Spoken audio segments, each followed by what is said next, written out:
की महिला है, तो हम जैसी महिलाएं जो घर से भी बाहर निकली हैं, दफ्तर में काम कर रही हैं, कभी रात में भी बाहर रहती हैं, दिन में भी, तो हम किस ग्रेड की आती है आपके हिसाब से? और एक बात और, जैसे आपने कहा कि महिलाओं को शांति बनाए रखने के लिए अपने मुंह पर उंगली रखी रहनी चाहिए, सबके लिए है ये बात, है ना? तो मतलब महिलाएं चुप रहे, देश की आधी आबादी चुप रहे। पुरुषों को भी कहा है, लेकिन महिलाओं के लिए आपने कहा खास पुरुषों के लिए आपने सुना ही नहीं, पूरी बात सुनना तो सीखिए। अच्छा, हाँ, महाराज जी बोलेंगे, बाकी सब चुप रहे हैं। तो आप यही बता दीजिए, पहले तो मेरा ग्रेड बता दीजिए मुझे, और दूसरा कि अगर हम बाहर काम करने वाली कामकाजी महिलाएं, तो आप अच्छे से जानती होंगी कि आप कितना लड़ती हैं और कितना शांति से रहती हैं, कितनी संस्कारी हैं। आपका संस्कार आपको पता होगा, वही ग्रेड निश्चित कर देगा कि आपका ग्रेड क्या है। आप ग्रेड कैसे डिसाइड करते हैं महिलाओं की? भाई मैं नहीं करता। बोलने वाली महिलाएं 3rd ग्रेड की, कम बोलने वाली उससे ऊपर, ऐसे कुछ ऐसा कोई प्रूफ है तो बताइए। और जो महिला गंगी हो वो तो नंबर। अनिरुद्धाचार्य जी का कहना है कि आप अपने स्वभाव का विश्लेषण खुद कीजिए। आप कितना दूसरों से झगड़ते हैं, कितना शांत रहते हैं, कितना सामंजस्य बिठा पाते हैं, और उस हिसाब से अपना ग्रेड तय कीजिए। श्वेता, आपका महिलाओं के लिए, पुरुषों के लिए। स्वामी जी, मैं अभी मुझे एक शो करने भी जाना है, तो मैं अच्छा हुआ आप सवाल पूछने आ गए। मैं नौकरी करती हूँ, रात के 12 बजे यहाँ से कैब मिलेगी, मैं 1 बजे घर पहुंचूंगी। मेरा 7 साल का बच्चा है, हनुमान चालीसा का पाठ कर लेता है मंगलवार और शनिवार। वो सारे भगवान की पूजा जानता है, वो जानता है कि गणेश की पूजा पहले होती है, और वो पूरी कहानियां जानता है। वो अपने माँ बाप की भी इज्जत करता है, और यहाँ बैठे किसी को भी वंदे मातरम पूरा नहीं याद होगा। मेरा बेटा पूरा संस्कृत में वो याद रखा है। आपने कहा नौकरी करना ही नहीं चाहिए महिलाओं को, क्योंकि उन्हें घर कैसे संभालेंगे, संस्कार कैसे देंगे, आप डिसाइड करेंगे। सर, आपका एक बड़ा तबका है जो आपको फॉलो करता है, आप उनको, मतलब मेरी जैसी महिलाएं तो बिल्कुल, आपका वो वीडियो देख के मुझे तो उदास हो जाना चाहिए कि मैं अपने बच्चे को क्या सीख दे पा। जवाब ले लीजिए। आप बताइए सर कि पूरी बातें सुनते नहीं। नहीं, मैंने पूरी बातें सुनी सर, मैंने पूरी बातें सुनी। आपने कहा महिलाओं को नौकरी क्यों करना, पुरुष कमाए। ना, ऐसा नहीं बोला कि महिलाओं को नौकरी क्यों करना। आप दिखा दीजिए वीडियो है मेरे, दिखा दीजिए वीडियो है, दिखा दीजिए। मैंने नहीं बोला, प्रमाण लेकर बात करती हूँ सर। हम न्यूज़ दिखा दीजिए ना, तो हम तो सुन रहे हैं। वो वीडियो मैं आपको बकायदा भेजूंगी सर, अभी दिखा दो। आप ये कह रहे हैं कि महिलाओं को नौकरी करने की जरूरत क्या है, पुरुष कमा रहा है। आपने जो बात कही, अगर उनका वही कहना होता है जो आप कह रही हैं, तो वो कहते हैं हाँ मैंने ये कहा है। वो कह रहे हैं मेरा मतलब कुछ और है, तो सुन लीजिए उनसे वो क्या कह रहे हैं। कहने का मतलब, एक सेकंड। एक महिला ने मेरे से सवाल किया, अब देखो आप लोग पूरी बात ना प्रमाण के साथ, होमवर्क पूरा नहीं है आपका आज। एक महिला ने मेरे से सवाल किया कि महाराज जी मैं नौकरी करना चाहती हूं। मैंने कहा पति क्या करते हैं? बोले बिजनेसमैन है। मैंने कहा बेटा यदि पति बिजनेसमैन है तो फिर आपको नौकरी करने की क्या जरूरत है? यदि पति बिजनेसमैन ना हो, पति कुछ ना कर रहा हो, एक सेकंड टोकिए मत, सुन लीजिए, है ना। पहला उसने कहा कि पति बिजनेसमैन, ने कहा कि यदि बिजनेसमैन है तो आपको जरूरत नहीं है।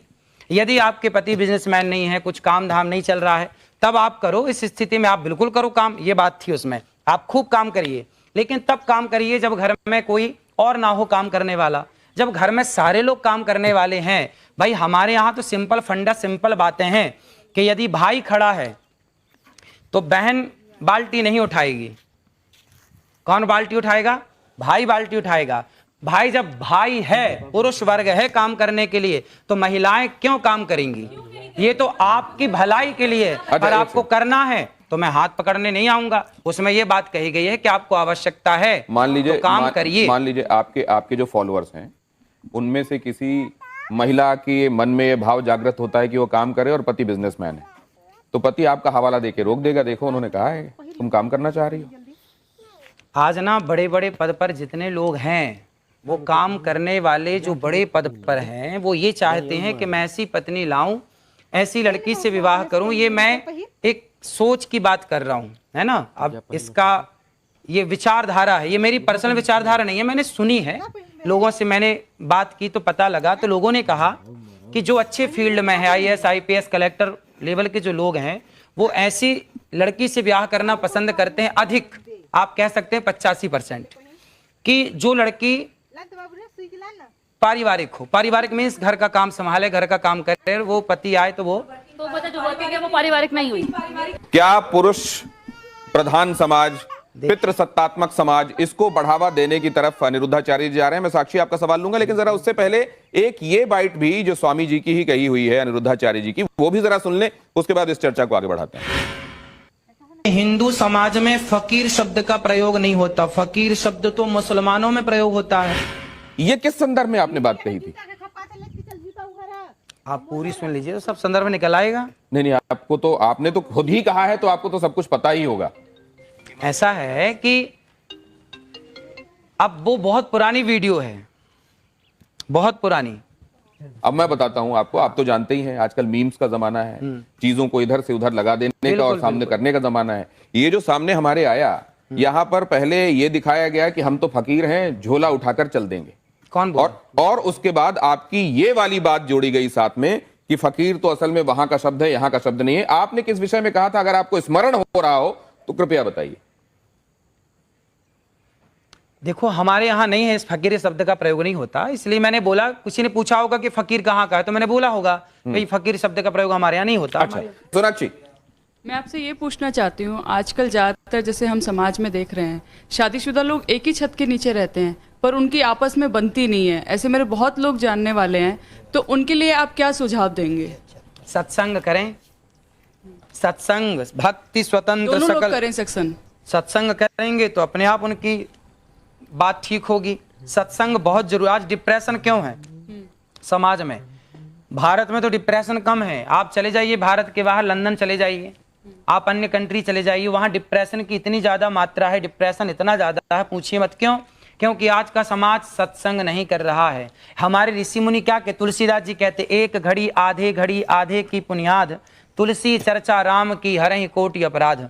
थोड़ा ही सही सत्संग जरूर करिए, अपनी माँ के साथ बैठ के करिए, भगवत चर्चा करिए, अच्छी बातें करिए, अपने पिता के साथ बैठ के करिए, पति के साथ करिए, बेटे के साथ करिए, लेकिन सत्संग जरूर करिए। मैं बड़ी देर से आपकी बातें सुन रही हूँ, आपकी सारी बातें मैंने सुनी, लेकिन इस बीच में सवाल मेरे कई सारे हैं। लेकिन पहला सवाल तो मेरा ये होगा, आपने एक बयान में कहा कि मर्यादित कपड़े पहनने हैं, तो ये मर्यादित कपड़े क्या होते हैं, पहले तो आप ये बता दीजिए।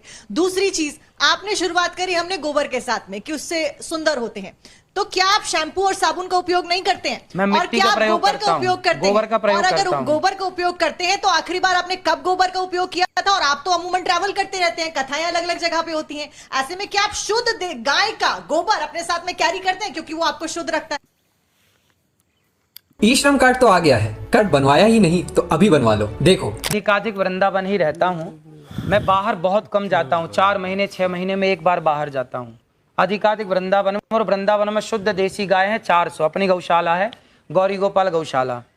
मैं उसी गौशाला में जाकर के गाय के गोबर से स्नान कर लेता हूँ, मुझे कोई ऐतराज नहीं है। खूब मलमल के नहाता हूँ गाय के गोबर से, बहुत अच्छा लगता है। तो अगर इतना ही गाय का गोबर अच्छा होता है तो आप वो मार्क सर्टिफिकेट्स ले लीजिए और उसका प्रोडक्शन शुरू कर दीजिए। कई सारे ऐसे सर्टिफिकेशन मिलते हैं। पेटेंट लाइसेंस हम अपना करें, हम आपको बताएं, हम आपको समझाएं, हम आपको रास्ता दिखा सकते हैं, है ना? हम आपके पीछे पड़ के खड़ा नहीं उनका इसका व्यवसाय करने का मकसद नहीं है। वो चाहते हैं कि सिर्फ आपको बता दें। लेकिन दूसरी बात जो इन्होंने पूछी, ये साक्षी ने मर्यादित कपड़े पहने कि नहीं पहने? आप पहले बताइए, ये मर्यादित है कि मैं मर्यादित? ये मर्यादित है। तो ये मर्यादित नहीं है, तो फिर तो मैं आपके किसी पैमाने पे सेट ही नहीं बैठती हूँ ना। मैंने मर्यादित कपड़े पहने हैं, मैं बिस्कुट भी खाती हूँ। नहीं, एक सेकंड, आप बिस्किट खाती हैं, आप कुकीज कह के खाती होंगी शायद, इसलिए ठीक है। नहीं, लेकिन क्या यहाँ पे हम मर्यादित और अमर्यादित के हिसाब से कपड़ों को देख के जजमेंट कर सकते हैं अनिरुद्धाचार्य जी? देखो, आप सब खूब भीतर से बात समझ रहे हैं, अब बाहर से ना बोले बोला विषय है। आप इस बात से सहमत हैं या नहीं कि हम जो देखते हैं, छोटा बच्चा आपको आरती करते देखेगा ना, वो भी आरती करेगा। बच्चा घंटी हिलाते देखेगा, वो भी घंटी हिलाएगा। बच्चा जो करते देखेगा, तो बच्चा वो जब आप पहले पूरी महिलाओं बात की सुन इज्जत नहीं लीजिए। करोगे तो बच्चा उसी चीज को उनकी फॉलो बात करेगा। सुन लीजिए बस, फिर उसके बाद अपनी ना बात। ऐसा है कि बच्चा जो देखता है वो करने का प्रयास करता है, समाज जो देखती है वो असर उसके भीतर होता है। आप माने या बिल्कुल मत माने मेरी बात को, लेकिन आपने अश्लीलता देखी है सामने, तो आपके दिमाग में वो अश्लीलता भरी होगी। लेकिन जब ये कहा जाता है कि आप कपड़ों के विषय में बात मत कीजिए, आप अपनी सोच बदलिए। क्योंकि कपड़ों के संदर्भ में अगर आप बात करते रहेंगे तो असल में आप एक तरीके से उन लोगों को बढ़ावा दे रहे हैं जो अपराध करते हैं। एक सेकंड, तो इसको आप कैसे मानते हैं? भाई, कपड़े मर्यादित ही होने चाहिए। हमारे बाप दादों ने तो यही सिखाया, जो मैंने सीखा है वो मैंने बताया कि कपड़े मर्यादित होने चाहिए। पर लोगों को सूट सलवार और साड़ी मर्यादित कपड़े होते नहीं, हैं। वो जिसमें ढका हो। अनिरुद्धाचार्य जी सीरियल का हवाला दे रहे हैं। उन्होंने बबीता भाभी के बारे में भी बोला कि जेठालाल बबीता भाभी की तरफ आकर्षित क्यों होता है, ये भी आपने बताया था एक जगह। अगर आप कह रहे हैं ना कपड़े ढके हो तो मेरे को हिजाब पहन लेना चाहिए उस हिसाब से, हिजाब पहनने की बुर्का पहन जरूरत लेना नहीं है। चाहिए। वो तो सबसे ढका हुआ होता है। आपने अच्छे कपड़े पहने। नहीं, महत्वपूर्ण तो सवाल है। कोई औरत मैंने अगर साड़ी चली पहनी जाए- है, मैं मर्यादित हूँ, लेकिन आपको मेरा बैकग्राउंड नहीं पता। क्या पता मैं रात को पार्टी करती हूँ, क्या पता मैं शराब पीती हूँ, क्या पता मैं घूमती तो हूँ, आप शराब घर ले पीती जाती हैं? हूँ। हाँ, मैं पीती हूँ। बहुत अच्छा। तो मेरे कपड़ों से आप मेरे कैरेक्टर को जज नहीं कर सकते। तो आपने शराबियों से बात करने बिठा दिया मेरे को आज। नहीं, बात असल में नहीं, ये तो है। शराब, एक मिनट, आप अपनी भाषा का मर्यादा रखें। आप अपनी भाषा का मर्यादा रखें। शराब पीने वाला शराबी नहीं होता। पहले आपको एक सीखना बात बहुत ये भी जरूरी है। मैं मानवी जी शिव बताता जी हूँ क्या आपको। करते थे? शिव जी क्या करते एक बात मैं आपको सोमरस बताता हूँ। क्या नहीं, एक सेकंड। नहीं, बहुत सारे लोग जो एडिक्ट थे, और भाई, मानवी जी आप मैंने इसकी सारी तारीफ चीजें करेंगी पहनी, क्योंकि इनको ये शायद, नहीं आप पता। इस बात की शायद प्रशंसा करेंगी और कि आज- अनिरुद्धाचार्य जी के आह्वान पर बहुत सारे लोग जो एडिक्ट थे, शराब के चक्कर में उन्होंने घर बार बेच दिया था, बच्चे उनके सड़कों पर आ गए थे, उनके आह्वान पर उन लोगों ने शराब छोड़कर, नशा छोड़कर, तंबाकू छोड़कर और अब अध्यात्म की राह पकड़ी है। क्या ये बात स्वागत योग्य है मानवी जी? कहीं ना क्या ये बात स्वागत योग्य है? आप लोग क्या कहते देखिए, हैं? अच्छा। अगर स्वागत योग्य है तो इस पर ताली बजनी चाहिए। क्या मानवी जी, लेकिन एक बात मैं समझना चाह रहा हूं, क्या समाज को मर्यादित रहने के लिए कहना और ये कहना कि आप ठीक लाइन पर चलें, आप ठीक तरीके से रहें, दूसरों से ठीक व्यवहार करें, क्या ये गलत करते हैं अनिरुद्धाचार्य? देखिए, मैं अब जैसे इन्होंने ये मेरे पे बोला तो मैं भी कुछ बोलना चाहती हूँ। उसका जवाब इनसे लेंगे कि कई बाबाओं के धोखाधड़ी के अंदाज भी है कुछ निराले। कोई धर्म के नाम पे ठगे तो कोई क्रिमिनल चार्जेस में फंसे, कोई रेप में पेरोल पाए तो किसी को अननेचुरल सेक्सी भाई। अब इस पे क्या बोलना चाहेंगे? आप जनता फॉलो करती है आपको, तो भगवान ना करे कुछ और निकल आए तो उस पर क्या कहेंगे? जवाब लेते हैं। क्या आडंबर करने वाले लोग भी हैं साधु के वेश में, उनसे सावधान रहना चाहिए? इसलिए कहते हैं पानी पियो छान के और गुरु बनाओ जान के। नहीं, वो तो बात ना आप एक सेकंड, ये जो ऑडियंस यहाँ बैठी हुई वो भी कुछ कहना चाह रही है। हाँ, जल्दी से बात कहिए, जल्दी से। गुरुजी राधे राधे। मैं 2016 में मेरा परिवार, मेरी एक बेटी है, एक लड़का है, तो पूरा परिवार बीमार रहता था। डॉक्टर को इतना पैसा दे दिया, इतना दे दिया, तो मेरा अच्छा मकान है, सब कुछ है। तो मैंने एक गाय का बछड़ा गाय रखी। गाय रखने से अभी तक मैंने 1 रुपया नहीं दिया डॉक्टरों को। 1 रुपया दिया। अभी भी मेरी मिसेज, अभी तक उन्होंने कभी भी चेहरे पे क्रीम नहीं लगाई, कभी भी क्रीम नहीं लगाई। दूसरी बात, जो कहना क्या चाह रहे हैं? मैं कहना चाहता हूँ, जो भी आप गोबर बताए, गाय का गोबर है ना, उसके उपला बना के छत पे करते हैं। जितने मोहल्ले वाले आते हैं, तो जैसे पूजा होती है तो हमारे घर से लेके जाते हैं, तो और अच्छा लगता है मोहल्ले वर्ग। अभी तक कोई बीमारी नहीं, कुछ नहीं, बहुत अच्छी बात ये है। प्रमाण है, आप प्रमाण मांग रहे थे। ये देखिए, आपके भक्त हैं और आपकी बातों को मानते हैं। ये भी तो सुनते। बीमारी क्या थी आपके घर में? क्या बीमारी? बीमारी थी मिसेज को, मैं अंदर खुले बताता हूँ मैं आपको, खुला पेट की बीमारी थी। कभी डॉक्टर के पास, कभी एम्स दिखाया, मैं कागज दिखा दूंगा सर, मैंने इतना पैसा लगा दिया, मेरा 1 प्लॉट चला गया। क्या बीमारी थी? बीमारी अंदर की अरे बीमारी का नाम बताइए भाई, जब इतनी जगह जा चुके, बीमारी का नाम बताइए। बीमारी बताता हूँ मैं आपको। बीमारी क्या, पेट की बीमारी थी, तो बच्चा नहीं होता था और फैल हो जाता था, कभी कैसे क्या। उसके बाद जब गाय रखी तो बहुत कृपा से बहुत कुछ अच्छा हुआ, फिर बहुत गौ माता अच्छा की लगा। कृपा और है। सबको, पूरा मोहल्ला, मैं कहना चाहिए सबको, ये सबको एक गाय रखना चाहिए घर में। ये मैं एक बात लाइटर नोट पे आपसे जानना चाहता हूं कि जब कोई आपसे भाव विवल होकर ये कह देता है कि गुरुजी मेरे चरणों में आपका कोटि कोटि प्रणाम। हाँ हाँ, तो बिल्कुल हमारा तो सबके चरणों में प्रणाम है ही है। राधे राधे गुरुजी, मेरा सवाल आपसे ये है कि आप 5 पाप के बारे में बात करते हैं, उसमें से एक पाप ये है, जो इंसान मांस खाता है उसके हाथ से पानी नहीं पीना चाहिए, क्योंकि जो उसके हाथ से पानी पिएगा उसी की वाणी बोलेगा। तो अगर हम लोग किसी रेस्टोरेंट या कैफे में जाते हैं, अगर वो वेटर हम लोग को पानी सर्व कर रहा है, हमें क्या पता वो मांस खाता है कि नहीं। इसीलिए तो हमारे बुजुर्ग कह गए बेटा, घर पे ही खाओ, घर के बाहर मत खाओ। सिंपल बात। अच्छा, एक नहीं, तो ये जो बातें हैं वो शास्त्र सम्मत हैं, इसलिए मानना चाहिए, या व्यावहारिक भी हैं इसलिए हम उनको लागू कर सकते हैं? आहार शुद्धौ सत्य शुद्धौ लिखा है। तो खेती भी घर पे कर लेनी चाहिए, क्योंकि सब्जी घर पे ही तो होती है खेती बेटा। संभव नहीं आज के परिवेश बेटा घर पे ही तो होती है ना खेती। देखो, लाखों लोगों की शराब छूट गई मेरे कहने से। बहुत अच्छी बात। लाखों लोगों के घर बस गए। कितने पति पत्नियों के झगड़े होते थे, कथा सुनने के बाद वो पति पत्नी बिल्कुल प्यार से रहने लग गए। सास बहू के झगड़े होते थे, कितना डिप्रेशन था, सारा डिप्रेशन खत्म हो गया।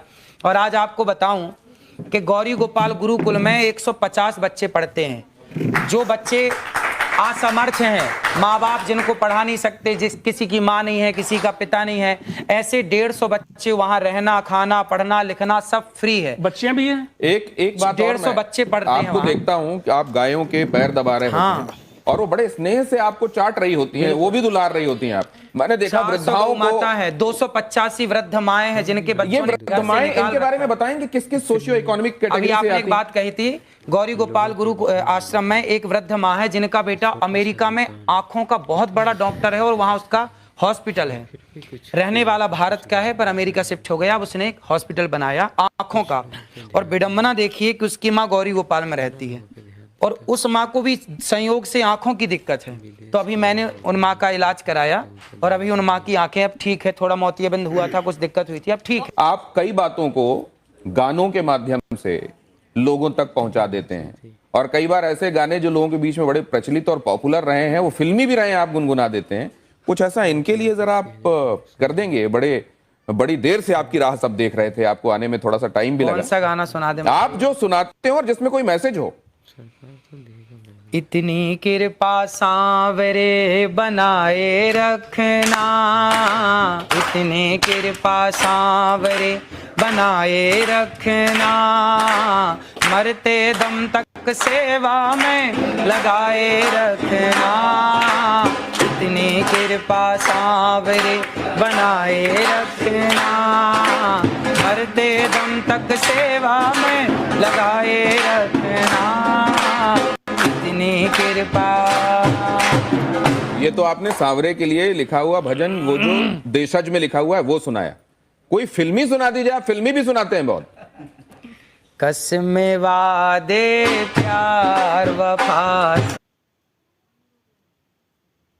हैं बातों का क्या, कसम वादे प्यार वफा सब बातें हैं बातों का क्या। कोई किसी का नहीं है झूठे नाते हैं, वहां नहीं गए आप? कोई किसी का नहीं ये झूठे नाते हैं नातों का क्या, कसम वादे प्यार वफा सब बातें हैं बातों का क्या। नहीं, लेकिन आपकी कस्में लोगों की सेवा के लिए, आपके वादे लोगों के लिए, आप आगे भी सेवा करते रहेंगे, वफा उनसे, ये तो सब सच है, हम देख रहे हैं। जरा ये आप तख्ती दीजिए मुझे, यस और नो वाली। जिसकी लाठी उसकी भैंस। ये है, देखिए इसमें क्विक क्वेश्चंस में आपके पास दो ऑप्शंस होंगे, एक तो ये हाँ का ऑप्शन है और दूसरा नहीं का। आपको जो सही लगे वो उठा दीजिएगा। ये इसी में दोनों हैं। आप हिंदी वाला चाहे हिंदी वाला, अंग्रेजी वाला चाहे अंग्रेजी, आपको ये सुविधा है। अब पहला सवाल मैं आपसे कर रहा हूं, इसमें आपको जो सही लगे हाँ या ना वो उठा दीजिएगा। आप दोनों एक ही कर लें तो ज्यादा अच्छा रहेगा। ये जैसे आपका ये हाँ हो गया और इसको नहीं कर लीजिए। अब आपको जो उठाना है वो उठा दीजिएगा, ठीक है? ठीक। इससे आपको पता भी रहेगा कि ये कौन सा वाला है। अखिलेश यादव का कहना है कि मठाधीश और माफिया एक हैं। योगी आदित्यनाथ का कहना है कि बटेंगे तो कटेंगे। क्या ये सही है? बिल्कुल सही है। राहुल गांधी का कहना है कि भारत में कौशल की कमी नहीं है, बल्कि कौशल रखने वालों का यहां सम्मान नहीं होता।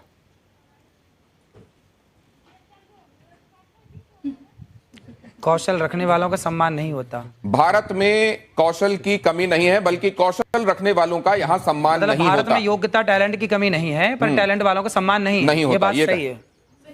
क्या देश में जाति आधारित आरक्षण, क्या देश में जाति आधारित आरक्षण खत्म होना चाहिए या नहीं होना चाहिए?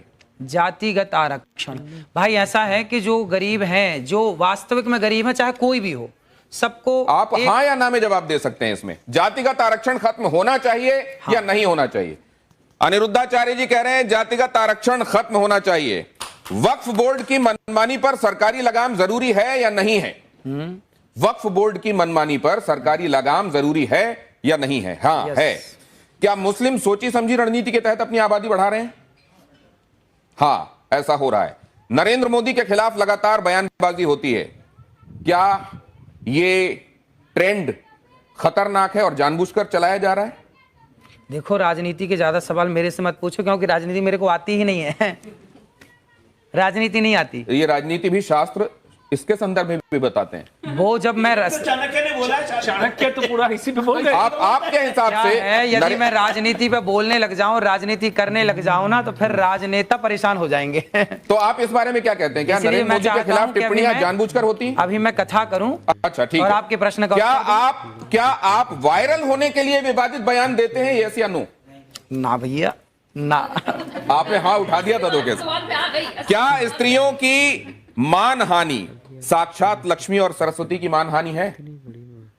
हाँ, स्त्रियों की मानहानि नहीं होनी चाहिए। मानहानि नहीं होनी चाहिए। आप आखिरी सवाल जरा मुझसे यह भी बता दीजिए कि कंट्रोवर्सी से अनचाहे भी आपको फायदा होता है फॉलोअर्स बढ़ाने में या नहीं होता है? हाँ या ना? देखो, हम लोग फॉलोवर्स बढ़ाने के पीछे नहीं भागते, हम अपना काम करते हैं। अब देखिए, गौरी गोपाल आश्रम में हमारे को काम है माओ के पांव दबाना। मैं माओ के पांव दबाता हूं। देखिए, गौरी गोपाल आश्रम में ना ब्राह्मण माता भी है, क्षत्रिय माँ भी है, वैश्य माँ भी है, शूद्र माँ भी। मैंने आज तक किसी माँ से कोई जात नहीं पूछी। जो जातवाद की दीवार है, उस दीवार को गिराने का जो मैंने प्रयास किया है, वो समाज को मानना चाहिए। और सभी माओ के मैंने चरण दबाए हैं एक साथ, और सभी माएँ वहां सुखपूर्वक रहती हैं। तो मैं तो सेवक हूं, मैं तो पांव दबाना जानता हूं माओ के, माओ का सम्मान करना जानता हूं, नारी की इज्जत करना जानता हूं। और नारी की इज्जत इसलिए करता हूं क्योंकि नारी साक्षात लक्ष्मी है। अनिरुद्धाचार्य जी के फॉलोअर्स में महिलाओं की भी बड़ी तादाद है। अगर आप देखें, खासतौर से सोशल मीडिया फॉलोअर्स को अगर आप देखें, तो महिलाएं बड़ी